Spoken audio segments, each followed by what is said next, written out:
Hi everyone, this is a tutorial for the reflecting sweater, and specifically I'm showing you how to work these textured details that feature as part of the stranded colourwork design.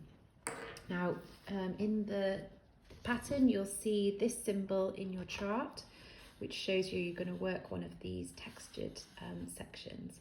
I'm going to show you how to work those now. As you can see from the chart, they're worked over 5 rounds, but it's actually only the last 3 rounds where you need to do anything particularly different from normal. So I'll show you how to do that now. Okay, so here you can see I've already worked the first 2 rounds of this because, as I said, the first 2 rounds you don't do anything different. So for round 1 and round 2, out of these 5 rounds, you just knit a contrast colour stitch as normal. And then it's when you come to round 3 that things are a little bit different. So what you're going to be doing is you're going to be inserting your right needle into this stitch, one below the stitch that's currently on your left needle.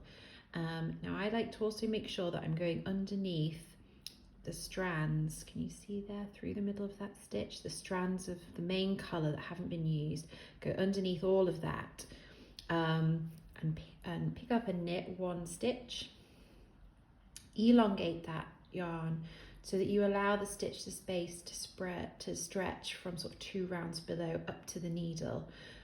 Don't try to make this stitch super tight because you'll just end up with your knitting very bunched up. Then knit 1 as normal, and then you're going to pick up and knit into the same stitch again here. Now this is awkward if you try to do it just with your right needle because you're kind of almost going back on yourself. So what I recommend here is that you put your left needle first of all through the middle of that stitch to kind of stretch it out to the side, and then it becomes easier to fit your right needle through. Pick up and knit the 3rd stitch again, allow it to stretch, to elongate because it's stretching from 2 rounds below up to the needle, and you don't want it really tight and bunched up. So for round 3, that's all you do. I'll show you again on the next repeat of the pattern, and then we'll move on to the next round.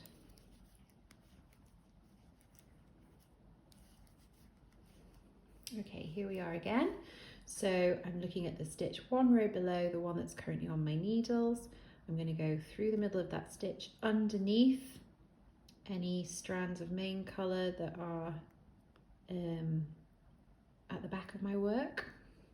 Pick up and knit 1, let it stretch out, knit 1, use your left needle to help you pick up and knit into that same stitch again. So you're creating 3 stitches out of 1. Okay, that's round 3.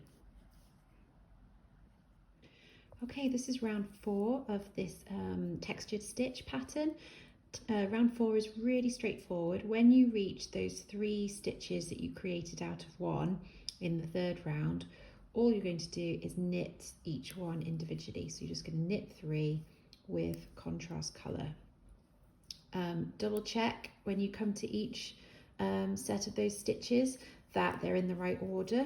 Occasionally I find if my stitches have got bunched up on my needles, the stitches can get kind of cross over each other and can get into the wrong order.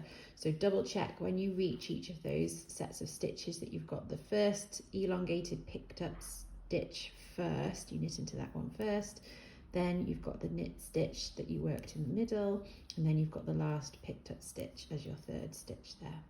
Okay, that's round 4. Okay, once you reach round 5, that's the final round of this little textured stitch, and you're going to work a centered double decrease. Now to do that, you slip the first 2 stitches together knitwise, you knit with your contrast colour into the 3rd stitch, and then with the left needle, pick up those first 2 stitches that you slipped and lift them over that final stitch and off the needle.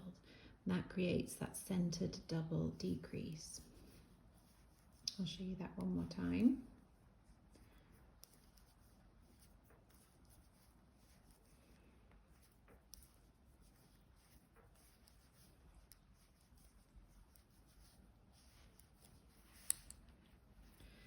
Okay, so slip the first 2 stitches together knitwise. Come in really close. So those 2 stitches slipped from the needle knitwise, knit the 3rd stitch, and then with the left needle pick up those first 2 slip stitches, lift them over that last stitch and off the needle. That's the centre double decrease, and that completes that textured stitch pattern. And once you're done, they'll end up looking something like this.